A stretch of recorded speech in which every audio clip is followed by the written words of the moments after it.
আসসালামু আলাইকুম। বাসা চেঞ্জ করছি, আপনারা জানেন। হাজারো ব্যস্ততার মাঝেও ভিডিও আপলোড দিতেছি, সবার ভিডিও দেখতেছি। প্লিজ আপনারা কেউ আমার ভিডিওটা স্কিপ করবেন না, ফুল ওয়াচ করবেন। দেখেন নষ্ট কতগুলো পটল নিচ্ছি, কারণ এগুলো কিন্তু একদমই ছিলা যাবে না। পটলগুলো নিলাম, আর হচ্ছে আমি মসুরি ডাল পানিতে ভিজিয়ে রাখবো। এই পটলগুলো কিন্তু ছিলা যায় না, তাই আপনারাও এরকম যদি পটল থাকে একদমই ফেলে দেবেন না। আমার মতন একবার বানিয়ে খেয়ে দেখবেন, অবশ্যই ভালো লাগবে। জিনিসটা নষ্ট হবে না, খাওয়াও যাবে, দুর্দান্ত মজা হয়। তো আমার সাথেই থাকুন। তো এগুলো আমি অফ ক্যামেরায় এই যে বডি দিয়ে সুন্দর করে ছোট ছোট করে কেটে নিছি, যেহেতু এগুলো ছুরি দিয়েও কাটা যাবে না। এখন সুন্দর করে শিলপাটা আমি আস্তে আস্তে থেতরে নিচ্ছি, একটু শেষে নিতেছি। দেখেন আমি কিভাবে নিতেছি, আপনারাও ঠিক এভাবে নেবেন। আর যেহেতু ভাড়া বাসা থাকে, আশেপাশে অনেক দোকানপাট রাস্তাঘাট আছে, অনেক ব্যাড সাউন্ড আসতে পারে। প্লিজ আপনারা সেটাকে স্কিপ করবেন, ক্ষমা সুন্দর দৃষ্টিতে দেখবেন। তা আমি মসুর ডাল বেটে নিলাম, কাঁচা লঙ্কাও কেটে নিচ্ছি, পেঁয়াজ কুচিয়ে নিলাম, তারপরে 2 চামচ পরিমাণ বেসন নিলাম যাতে একটু মুসমুসে হয়। স্বাদ মতো লবণ দিয়ে দিলাম, হলুদের গুঁড়া, মরিচের গুঁড়া, তারপর কিছু চাট মশলা দিয়ে দিতেছি। আপনার চাইলে জিরার গুঁড়া, ধনিয়ার গুঁড়া এগুলো দিতে পারেন, কোনো সমস্যা নেই। তা আমার বাসায় যেহেতু আর বাকি কিছু ছিল না, তো যা আছে আমি তাই নিয়ে বানিয়ে ফেলতেছি, কিছু করার নেই।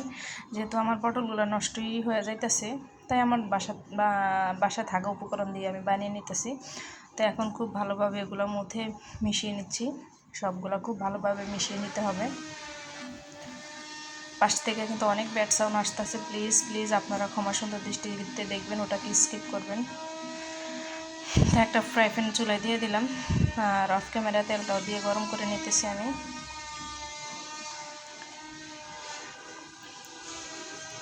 এক এক করে আমি সবগুলো দিয়ে দিতেছি। আর এগুলো খেতে এত মজা হয়, আপনারা যদি একবার না খান তাহলে বুঝতে পারবেন না। এভাবে পটল দিয়ে বানিয়ে খেয়ে দেখবেন, অবশ্যই মজা লাগবে। গরম ভাতের সাথে কিংবা পানি ভাতের সাথে খুবই মজা হবে খেতে।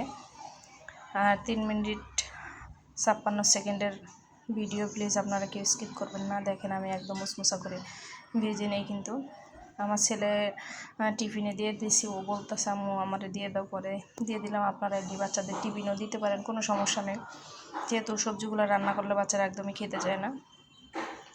তা আমি এবার দিতেছি একটু ছোটো আকারে, আপনারা যেরকম শেপ দিতে চান দিতে পারেন, কোনো সমস্যা নেই। আমি আবারও দিয়ে দিতেছি। দেখেন একদম লাল লাল করে ভেজে নিতেছি, এগুলো কিন্তু পুড়ে যায় না, যেহেতু ডাল আছে সাথে। লাল লাল করে কিন্তু খুব সুন্দরভাবে ভাজা হইতেছে।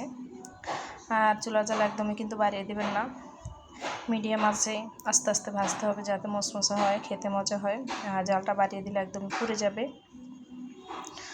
তো ভিডিওর এ পর্যন্ত এসে আবার একটা কথা বলি, এতক্ষণ আমার ভিডিওটা যারা কন্টিনিউ করছেন সবাইকে অনেক ধন্যবাদ।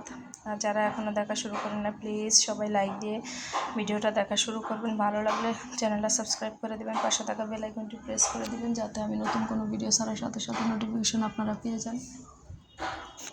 দেখেন আমি কীভাবে ভেজে নিছি, খেতে এত মজা হয়েছে, আপনাদেরকে তো খেয়ে দেখাতে পারবো না। তাই পটল তো সবার বাসায় থাকে, আপনারা নিজেরা একবার বানিয়ে খেয়ে দেখবেন।